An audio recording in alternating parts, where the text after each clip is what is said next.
If you've been watching The Mandalorian of late and suddenly have the urge to hunt some bounties, and I'm pretty sure that was a large part of the surge in the voting lately, you're in luck because you have selected Mystara's Most Wanted, a collection of the worst murderers, thugs, and all-around grifters that you're going to find in the known world. I've grabbed up 11 of the deadliest, nastiest, or most opportunistic individuals in all of Mystara. I'm Mr. Welch, and let's look at Mystara's Most Wanted. To start with, there's a few rules involved in getting on the Most Wanted list. First off, they have to be criminals. I know there was a demand for Angus McClintock, but being ugly isn't a crime, even in Glantri. Well, not yet. They have to be wanted as well. If nobody knows that they are stealing everything they can, or if their corruption is well masked like Anton Radu, that doesn't count. And lastly, they have to be canon. I'd love to tell you about the Etrugan raider Jacquan, the smuggler Hesea Longlegs, or the evil slaver Heinrich von Kessler of Fort Doom, but those are going to have to wait until they actually get into a book. But in no particular order are some of the worst Mystara has to offer, and be warned, there's a few spoilers contained within. First up is Skarda, of Skarda's mirror fame. His evil plan is to use an artifact that hides a pocket dimension to raise a small army and unleash them from ambush to overthrow Duke Stefan Karameikos. To start this evil plan, he works as a highwayman to build up his resources and hire his army. That, of course, makes his primary crimes robbery and treason. The problem with his plan is terribly flawed, as people have pointed out on this channel, and some rather vigorously, as he's got an army of hundreds trying to take over a kingdom with an army of thousands, right next to their closest ally in Thyatis, which has an army of hundreds of thousands. Skarda's scheme is a bad one. Even if he manages to kill Stefan and seize Ylaruam, his rule will be the shortest in history, because the army and the Elven Guard will rally around Duchess Olivia to avenge Stefan. If Emperor Thincall hears about the paltry wizard that murdered one of his best friends, he will immediately dispatch one legion sitting on the border between Thyatis and Karameikos to bring Skarda to Thincall to have an unpleasant chat in the Imperial Palace.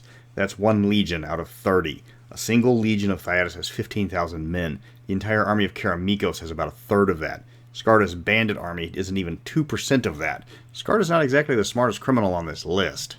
Heading over to Ylaruam, we get Yasser al-Ahmad, the most dangerous highwayman in probably all of the known world. He runs a bandit army that, unlike Skarda, is well aware of their limitations compared to a national military.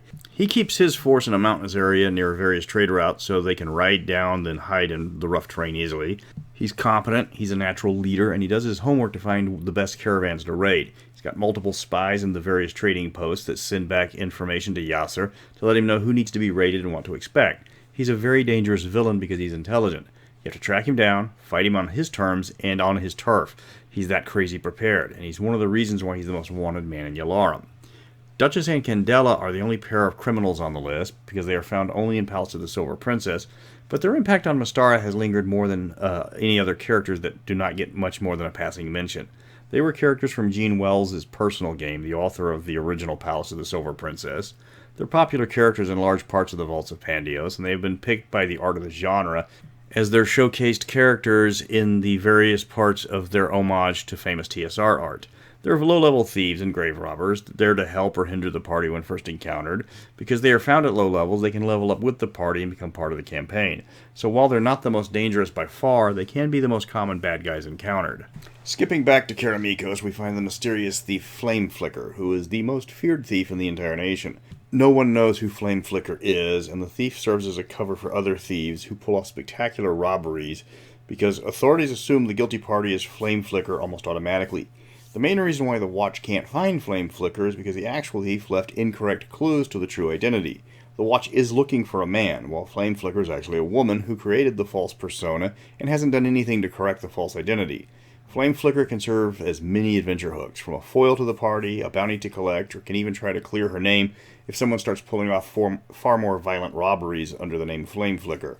The actual Flame Flicker isn't a violent woman. Her jobs are known for their precision and skill, but she's never actually harmed anyone physically. In the 5 Shires, you'll find Gelasa Longwinkle, or Gelasa of the Lash, the halfling pirate extraordinaire. Of all the people on this list, she's one of the few not wanted in her own country. In fact, she's considered a national hero in the Shires. Longwinkle is in her Ylaruam phase as a hen, and her choice of adventuring was to take to the seas and start raiding shipping. She's flamboyant in style, as are most hen pirates. She's brutal, uses a whip as her primary weapon, having flogged a merchant captain to death for spitting on her. She's also a risk-taker, famously looting every merchant vessel at anchor off Ylaruam in a single night. For adventurers, she's either a nemesis, an employer, or for those short of nature, a possible romantic interest. Next up, Glantri to talk about one of the most powerful and feared non-magic user scum in Pingo the Dark. He's the head assassin of the Guild of Thugs. He's unusual that he's a dark-skinned man, a rarity in Glantri, leading people to believe that his origins are either from faraway Yav or even further with the continent of Skothar. He's a killer without mercy. He will kill anyone or anything if the price is right. While he prefers poison or strangulation, there's not much he won't do to finish a job. He's a wanted man, but because his connections with the guild are strong, and the fact that most houses have found use of his skills, he's left alone as long as he doesn't get caught, so no one's actively looking for him. He's a pretty good foil for the party. Finally, somebody can put a bounty on Pingo and the party has to track him down. Heading to Thyatis, you're going to find Heinrich Osterhaus, despotic leader of the Storm Soldiers. Storm Soldiers are a sadistic group of Hadians known for their hatred of everything and everyone not them. Non-humans, foreigners, women, Corindans, Thyacians, anyone from Hadius period. They have a growing following, but other groups are starting to violently oppose them, and Osterhaus is the nastiest of them all. He's actually the Count of Hadius. He works behind the scenes, though his involvement is a poorly kept secret. The party's not going to encounter him in adventures. He's one of the most powerful men in Thyatis, and he's found more often in a royal court than a back alley. Still, the parties are going to run across Storm Soldiers as common foes if they do any amount of adventuring in Hadius. Heading down to the City of Stars, that's where you're going to find Mathil, who at first is seemingly a simple shopkeeper, who is in reality the biggest smuggler you're going to find among the Shadow Elves.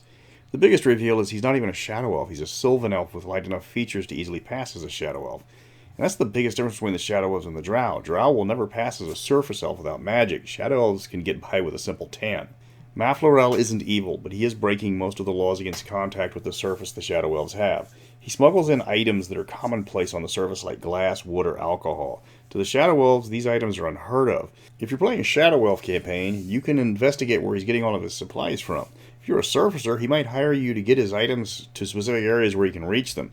But that's kind of a boring con, because no one's going to blink twice if you walk into a dry goods store and just buy several pieces of lumber and some glass panes. Another individual who is loved in his country but hated in another is Song An, leader of the 10,000 Fists of the Khan. This group brings religion into Glantri, especially among the Glantrian commoners of Ethengar descent. He is ruthless as he is driven, and will not think twice about using lethal force to defend himself, though normally he simply enchants his offender to go through Glantri, preaching the gospel of the various immortals. Ethengar refuses to acknowledge he works for the Khan, which is a very thin lie that Glantrians have to accept because they don't have proof of it. If the party is of Glantrian descent, Song An is one of the most wanted criminals in the nation. But to the Ethengar, he's a national hero they will not hesitate to protect. Of course I've saved the best for last. Bargle the Infamous. He's got a small role overall in Mystara, but he's one of the most hated villains in the setting. Aside from the murder of Alina the Cleric, he has terrorized the 5 Shires, raided Glantri for spells, and works as the bully boy for Baron von Hendrix against the town of Luln in the Black Eagle Barony. There's no one he won't backstab, betray, or use for his own personal gain. His partnership with von Hendrix is a case of matching interests, and he's already got plans to betray the man. The players are going to be chomping at the bit to take down Bargle, but his one defining trait is his ability to make clean getaways, though he will abandon his allies to hold back the party without a thought. That's 11 of the most wanted people in all of Mystara, with tips on how to use each one of them. Some of them are beyond the party's abilities for quite a long time, others aren't villains at all. But hopefully a few dungeon masters have gained a new foe to use against the party, and more than a few players just found a new archenemy. For next week, I found out you didn't like the Immortals of Energy, so it's going back into the pot. So new options for next week are going to be Bards of Mystara and dealing with Mystara's technological anachronisms. So until next week, remember, never let them take you alive.